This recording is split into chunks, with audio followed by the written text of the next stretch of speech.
রহমানির রহিম। আসসালামু আলাইকুম।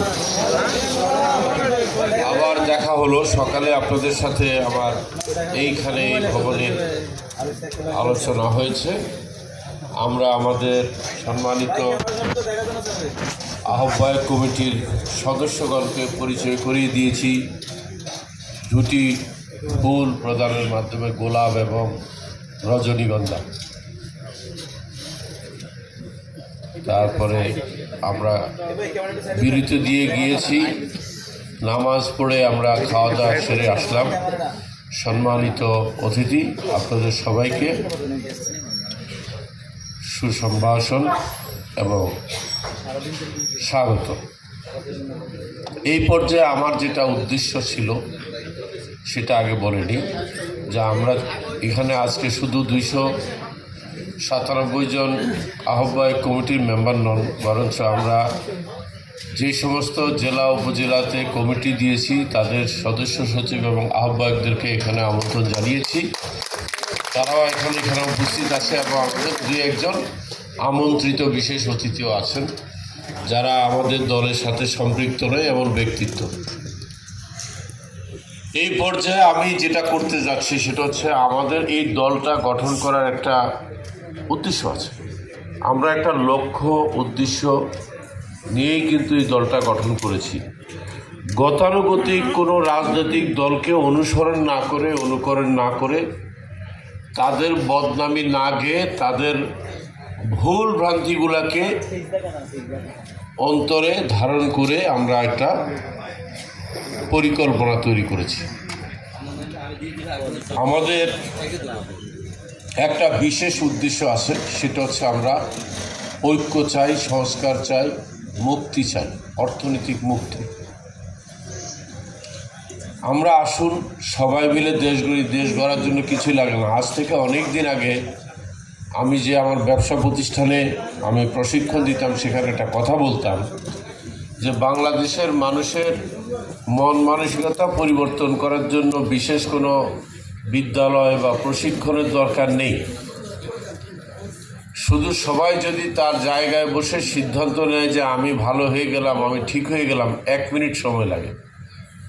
কিন্তু আমরা অনেক পয়সা খরচ করে মানুষের নৈতিক চরিত্র, দৃষ্টিভঙ্গি,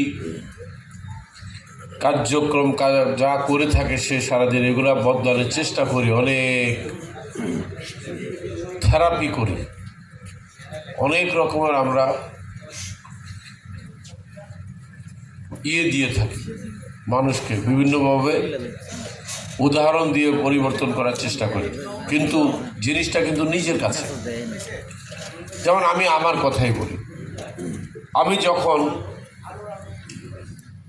বাংলাদেশে আসি প্রথম আমি নিজেকে প্রোগ্রাম করেছি আমার নিজের জন্য। এখানে শ্রম দিয়ে পয়সা আয় করতে হবে এটার জন্য আমার আসার দরকার নাই। আমি শ্রম দিলে আমি কিছু পারিশ্রমিক পাবো, সেটা দিয়ে আমার সংসার, নিজের খরচ চলবে। কিন্তু আমরা যেটা বুঝাতে চাচ্ছি যে টাকার পাহাড়, শক্তির সাম্রাজ্য গড়া, এগুলো কিন্তু আমার মনের মধ্যে কখনো আসেনি।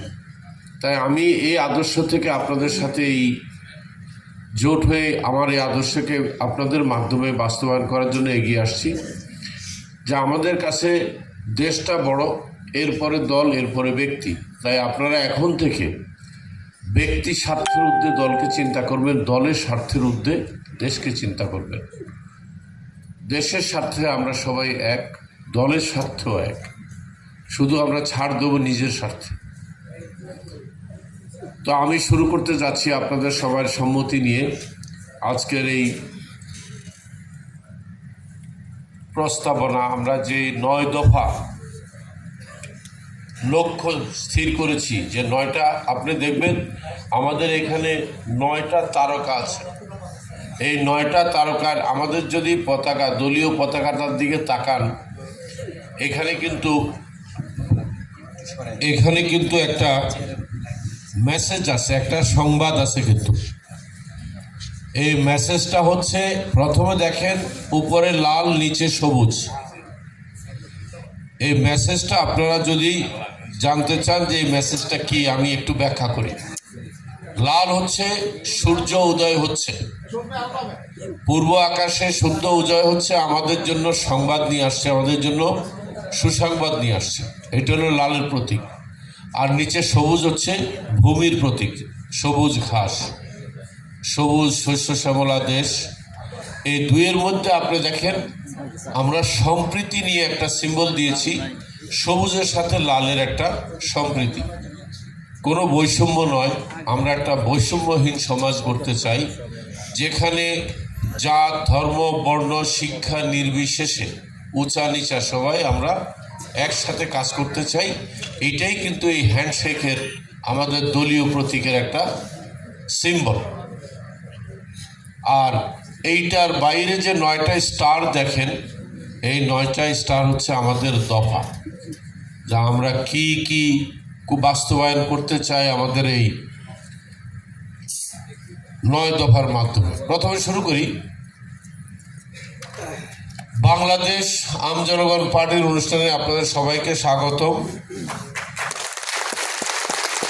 আজকের দিনটা আমাদের জন্য একটা ঐতিহাসিক দিন এবং আমি চাইবো আজকের এই অনুষ্ঠানটা যেন আমরা সারা জীবন মনে রাখি যে আসলে কিন্তু 17 এপ্রিল যদিও আমাদের হয়েছে, আত্মপ্রকাশ হয়েছে, কিন্তু সত্যিকার অর্থ বলতে গেলে আমাদের সামাজিক আন্দোলন, অর্থনৈতিক আন্দোলন, পারিবারিক আন্দোলন, মানে সব ক্ষেত্রে সংস্কারের আন্দোলন আমাদের আজকের থেকে শুরু হলো আনুষ্ঠানিকভাবে। আমরা প্রথমে যেটা করতে চাই সেটা হচ্ছে আইনের শাসন নিশ্চিত করা। এখন আইনের শাসন কথাটা কিন্তু শুধু একটা লাইন, এটার থেকে বোঝার সবার পক্ষে সম্ভব না। আইনের শাসন বলতে কি বোঝায়? কারণ সকলের জন্য সমান ও ন্যায়সঙ্গত বিচার প্রতিষ্ঠা করা। এই দফাটা আমার মনের থেকে আসছে, এই জন্য আমি সবচেয়ে বড় বৈষম্যের শিকার হয়েছি আইনে। প্রথমে যদি আমি আপনাদেরকে বলি, যেই আইনে আমাকে সাজা দেওয়া হয়েছে ওই আইনের অধীনে আমি কোনো অপরাধই করিনি। আমি যদি অপরাধ করেই থাকি, আমি সমবায় সমিতি আইন ভঙ্গ করছি, তাহলে আমার বিচারটা হওয়া উচিত ছিল সমবায় সমিতি আইনে, কিন্তু আমাকে সাজা দেওয়া হলো কৌশল করে মানি লন্ডারিং আইনে। এখন আমি জিজ্ঞাসা করেছি যে আপনারা তো আমাকে সমবায় সমিতি আইনে দিতে পারেন, এটা করছেন কেন? বলে সমবায় সমিতি আইনে করলে তো সাজা দেওয়া যায় না, অর্থ জরিমানা হয়, দেওয়ানি মামলা, আমরা তো ফৌজদারি মামলা করতে চাই। তখন আমি প্রস্তাব দিলাম তাহলে আমাকে প্রতারণার মামলা দেন, 420, যে আমি সবার সাথে 420 করছি, প্রস্তাব দিলাম আমি। বলে ওইটা দিয়েও লাভ নেই, এটারও সর্বোচ্চ সাজা 2 বছর। দেখেন, আমাকে প্রতারণার মামলাও দিব না, দেওয়ানি মামলাও দিবে না। অথচ আমার কাছে অবাক লাগে, ঢালাও করে কিছু গণমাধ্যম যারা আমার বিষয় না জেনে অর্থ আত্মসাৎ, টাকা লুটপাট, এই মামলায় রফিকুল আমিনের হয়েছে, এই শব্দগুলো ব্যবহার করছে। অর্থ লোপাট, কয়েকদিন আগে দেখলাম একটা মিডিয়া অর্থ লোপাট শব্দটা ব্যবহার করছে। কেউ বলতেছে অর্থ আত্মসাৎ, কেউ বলতেছে প্রতারণার মামলা, কেউ আবার এটাও বলছে দুর্নীতির মামলা। একটাও কিন্তু এই ধারা ছিল না আমাকে যখন সাজা দেওয়া হয়, পুরোটাই ছিল মন গড়া মানি লন্ডারিং মামলা। তো আমি বললাম দেশের বাইরে তো কোনো টাকা পাঠায়নি, মানি লন্ডারিং হলো কীভাবে? বলে ঘরের ভিতরে মানি লন্ডারিং হইতে পারে, বিদেশে পাঠানো লাগে না।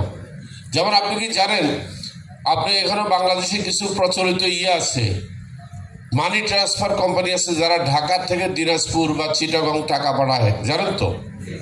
এই বর্তমান যে আইন তৈরি করছে, আইনে কিন্তু আপনাকে যদি আমি ঢাকা থেকে রাজশাহীতে 1 কোটি টাকা পাঠাই ওই কোম্পানির মাধ্যমে, এটা কিন্তু মানি লন্ডারিং, এটাও মানি লন্ডারিং কিন্তু। আচ্ছা, দ্বিতীয়টা হচ্ছে আপনি যে প্রতিষ্ঠানে চাকরি করেন সেই প্রতিষ্ঠানে যদি কোনোভাবে অন্যায় করে থাকে মালিক, অর্থাৎ ধরেন কি অন্যায় করছে, ধরেন তর্কের খাতিরে বলি সে ট্যাক্স ফাঁকি দিচ্ছে, ট্যাক্স ফাঁকি দেওয়াতে তার 10 লক্ষ টাকা বেশি আয় হয়েছে, আর ওই 10 লক্ষ আয় থেকে যদি মালিক তার বেতন নেয়, তার বউরে যদি টাকা পয়সা দেয়, বাচ্চাদের যদি লেখাপড়ার খরচ দেয়, সে যদি সম্পত্তি কিনে, সে যদি কোনো ব্যবসা শুরু করে সেই টাকা দিয়ে, কোন টাকা বুঝছেন তো, যেই টাকা সে ট্যাক্স ফাঁকি দিয়ে বানাইছে আর কি, আয় করছে, আপনি কি জানেন এটাও মানি লন্ডারিং? এইটাও মানি লন্ডারিং, এবং আপনার বউকে ধরে নিয়ে চলে যাবে। তো আমার প্রথম কথা হচ্ছে, এটা কোনো আইন হতে পারে? যেখানে আমি সিঙ্গাপুর, দুবাই, কুয়েতের মতো দেশ ঘুরে দেখছি, ফাইন্যান্সিয়াল ট্রানজ্যাকশনে আমি কোনোদিন দেখিনি এই ধরনের খাম্বা, ইলেকট্রিক্যাল খাম্বা বসায় রাখছে। কারা বসাইছে এটা? এটা বসাইছে এই জন্য, উদ্দেশ্য হচ্ছে মানুষের জন্য একটা অবস্থাকাল তৈরি করা, প্রতিপক্ষকে ঘায়েল করার জন্য আইন তৈরি করা হয়েছে। তাই আমার প্রথম জিদ হচ্ছে আমি এই আইনটা সংস্কার করবো আগে, এই আইনের বিরুদ্ধে লড়বো আগে। এইটা হচ্ছে বোগাস আইন, কালো আইন। এই কালো আইন থাকতে পারবো না। আমি কেন ঢাকার থেকে চিটাং টাকা পাঠাইলে এটা মানি লন্ডারিং হবে? আমি কেন আমার ঘরে 10 লক্ষ টাকা রাখলে মানি লন্ডারিং হবে? আপনি কি জানেন ঘরে 10 লক্ষ টাকাও তো রাখতে পারবেন না আপনি 10 লক্ষ টাকা কেন রাখছেন আপনাকে পুলিশকে বলতে হবে, ল এনফোর্সমেন্ট অথরিটিকে বলতে হবে কেন রাখছেন। কি আশ্চর্য! এই জিনিস কিন্তু আমি উন্নত সভ্য দেশে দেখি নাই, যেটা আমি বাংলাদেশে দেখতেছি। ওই দেশে মানি লন্ডারিং ভিন্ন জিনিস। দেখেন অরিজিনাল মানি লন্ডারিং কি শোনেন। অরিজিনাল মানি লন্ডারিং হচ্ছে বিদেশে কোনো একটা গ্রুপ একটা উগ্রবাদী গ্রুপের টাকা দেয় যে তোমরা উগ্রতা সৃষ্টি করো, এই করো সেই করো। তো যেহেতু টাকাটা যে দিচ্ছে তার টাকাটা হয়তো সঠিকভাবে আয় করা টাকা, ধরে নিচ্ছে উনি একজন বড় লোক, আর উনি টাকাটা দিচ্ছে কারে? লাদেনরে দিচ্ছে। লাদেন কি করলো? এই টাকা দিয়ে অস্ত্র কিনে সন্ত্রাসীপনা করলো। তো এইটা কি হলো? মানি লন্ডারিং হয়েছে। এটা কিন্তু সঠিক আইন, কারণ তার বৈধ টাকা দিয়ে অবৈধ কাজ হয়েছে। আরেকটা হচ্ছে টাকা হচ্ছে অবৈধ, চুরি দাঁড়ি করে নিজামুদ্দিন ডাকাতের মতো চুরি করে টাকা আনছে আইনা, এক মাদ্রাসাতে দান করছে, এতিমখানায় দান করছে, হুজুরে দিচ্ছে মসজিদ করতে। এটাও কিন্তু মানি লন্ডারিং, কারণ টাকাটা অবৈধ, কাজটা বৈধ। খেয়াল করেন, টাকা অবৈধ আর সেই টাকা এসে যদি বৈধ কাজ হয় সেটাও মানি লন্ডারিং। আবার টাকা বৈধ আর যদি অবৈধ কাজে প্রয়োগ হয় এটাও মানি লন্ডারিং। এই হচ্ছে বিদেশে মানি লন্ডারিংয়ের অ্যাকচুয়াল সংজ্ঞা। এটা জঙ্গিবাদ বা সমাজে বিশৃঙ্খলা হানাহানি বন্ধ করার জন্য বিদেশিরাই আইন বানিয়েছে, আর আমরা ওই আইনে এখানে ঢুকেছি। ঘরের ভিতরে মানি লন্ডারিং, আমি তখন যোগ করছি তাদেরকে। হয়েছে কি, আমার বাড়িতে নোয়াখালী, সেখানে একটা প্রচলিত শব্দ আছে, গ্রাম দেশে দেখবেন নোয়াখালীতে করে, এটা আর অন্য কোথাও করে কিনা আমার জানা নাই, তাই নোয়াখালীতে বলতেছি। আপনি যদি টয়লেটে যান বাইরে, যেটাকে টাট্টি বলে, তখন এটাকে টয়লেটে গেছে বা পায়খানা করতে গেছে এগুলা ব্যবহার করে না। আমাদের দেশে বলে কি, কিরে উনি কই গেছে? বাহারে গেছে। এ বাহারে গেছে মানে টয়লেটে গেছে। তো এক লোক আসছে, আইসা জিজ্ঞাসা করতে, ভাইজান কই আছে রে? আব্বা বাহারে গেছে। তাইলে যাই? না না, উনি ঘরের ভিতরে বাহারে গেছে। অর্থাৎ ঘরের ভিতরে একটা টয়লেট আছে, সেই টয়লেটে গেছে। ওই ভদ্রলোক মনে কিছু বাইরে চলে গেছে। এইটা যে টয়লেট বুঝেছে বোঝা যায়নি, এই হচ্ছে আমাদের ঘরের ভিতরে মানি লন্ডারিং।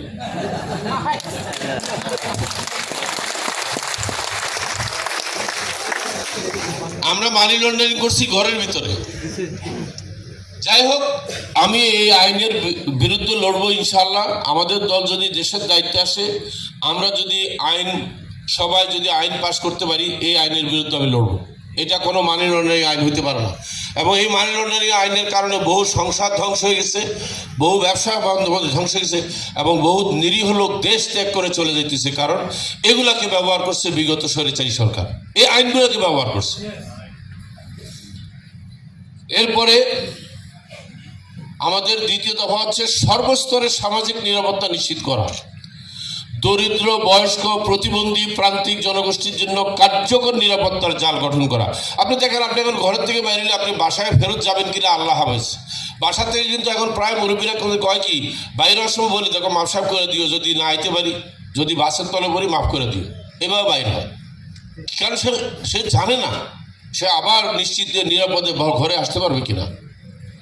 কি আশ্চর্য, আমরা রিক্সার তলেও পড়তেছি এখন, এত অনিরাপদ রাস্তা।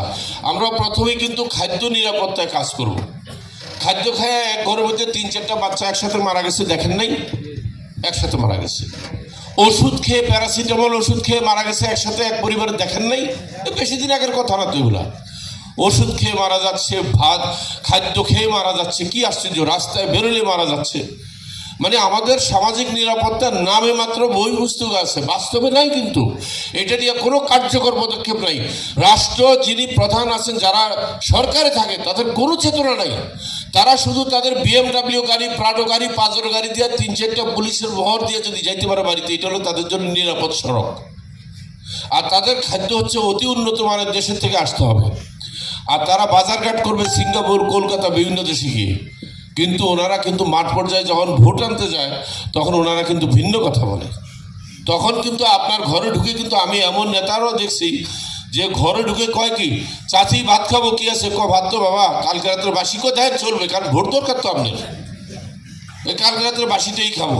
তারপর বাচ্চা একটা হামাগুড়ি খাচ্ছে মাটিতে, এটা কোলে তুলে নয়, কোলে তুলে হ্যাঁ বাবু কেমন আছো আদর করে, এরপর বাড়িতে যায় ভালো করে ডেটল টেটল দিয়ে সাবান দিয়ে গোসল করে।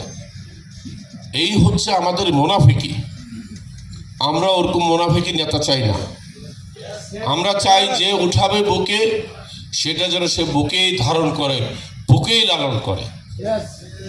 আমরা নিরাপদ খাদ্য চাই, নিরাপদ সড়ক চাই এবং নিরাপদ চিকিৎসা চাই। চিকিৎসার কি অবস্থা দেখেন, আপনি যদি হাসপাতালে যান তার মানে আপনি জমের ঘরে গেছেন, কিন্তু জম কিন্তু দুই রকম, একটা দেখা যায় না, এটা না হলে আজরাইল, আরেকটা দেখা যায়, সেটা কইলাম না ভাই, আপনারা কেউ এখানে থাকতে পারেন না, আমি এটা বলতে চাচ্ছি না, সবাই না, আমি বলি ভালো ডাক্তার আছে, ডাক্তার তো আমার ফ্যামিলির মধ্যেও আছে। আমি বলতেছি যারা এই কাজটা করতেছে, মানে রোগীকে মনে করতেছে একটা গরু ছাগল একটা প্রাণী, মানে সমান ইয়ে করতেছে, অ্যাবিউজ করতেছে। আমি এরকম বহুদিন দেখছি যে খুবই মানে খারাপ অবস্থার রোগীকে বারান্দার মধ্যে এমন এক জায়গায় রাখছে, অনেক সময় রাখেও না, কয় যে সিট নেই। সিট লাগবে কেন, এটা কি হোটেল নাকি ভাই? হাসপাতাল কি হোটেল? হাসপাতাল কখনো হোটেল হওয়া যাবে না। There is no language of seat, you must admit him or her. আগে ভর্তি করাও, তারপরে দেখা যাবে তোমার সিট আছে কি নাই। তুমি হাফ সুস্থ যে লোক আছে তারে বারান্দায় রাখো, এর ঘরে রাখো। আমরা এমন ব্যবস্থা করবো ইনশাল্লাহ সুচিকিৎসা। এবং দেখেন এরপরে কি মেডিসিন নাই, মেডিসিন নাই, মেডিসিন কেনার টাকা নাই, কেন সে মারা যাবে? মেডিসিনের উপরে টাকা, মানুষ রোগী মারা গেছে এরকম দেখা গেছে। আমরা এইসব ব্যবস্থায়